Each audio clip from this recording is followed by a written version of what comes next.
ભુજ નગરપાલિકા ખાતે છેલ્લા 1 વર્ષથી પાણી વિતરણ પ્રશ્ન અંગે સાગર સિટી અને સાગર બંગલોઝના રહેવાસીઓ દ્વારા નગરપાલિકામાં રજૂઆત કરવામાં આવી હતી।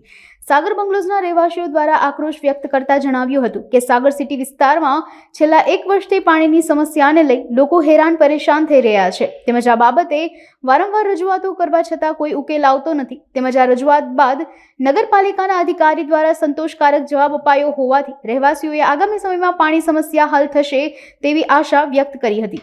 हाँ, हूँ विनोदभाई जोशी सागर सिटी सागर बंगलो में रहूँ छूँ।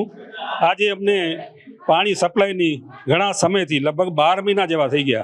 अमे अनेक रजूआतो करी छे, मौखिक करी छे, एकल दोकल आवीने रजूआतो करी छे, पर ध्यान देवामां આવ્યું નથી। આજે અમે સોસાયટીના સાગર બંગલોના બધી ભાઈઓ બહેનો સાથે મળી અને આવેદનપત્ર નગરપાલિકામાં આપેલું છે। જાડેજા સાહેબે સારો ઉત્તર આપ્યો છે કે ત્યાં આવીને સક્ષમ અધિકારી ત્યાં આવીને જોશે અને આ વાતનું પાણી સપ્લાયનું નિરાકરણ કરશે એવી અમને હૈયાધારણા આપવામાં આવી છે। લગભગ 12 મહિનાથી આવું છે। તે લગભગ 55 થી 60 બંગલો છે। એક બંગલામાં 4 જણા કે 5 જણા લેખો તો એટલે એ પ્રમાણે છે સાહેબ। મારું નામ દીપ્તિબેન પીનારા છે। હું સાગર સિટી સાગર બંગલોઝમાંથી આવું છું। છેલ્લા 1-1.5 વર્ષથી પાણીની સમસ્યા છે। અમને ટેન્કર મંગાવવા પડે છે અને પાણી બિલકુલ આવતું નથી। આવે તો ખૂબ જ ધીમું આવે છે। તેમાં બધા પરિવારવાળા છે પોતાના ઘરનું કેવી રીતે ચલાવે અને ટેન્કરના ભાવ પણ કેટલા બધા છે કે જે દરેક ઘરને એમ કે પરવડે એમ નથી।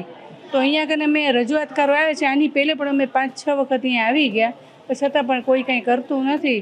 તો આજે તાત્કાલિક ધોરણે જો એ લોકો કાંઈ આ નિર્ણય લે તો અમારી જે સાગર સિટીમાં જે સાગર બંગલોઝમાં જે પાણીની સમસ્યા છે ને એ કાયમને માટે મટી જાય એના માટેની અમે વિનંતી કરીએ છીએ।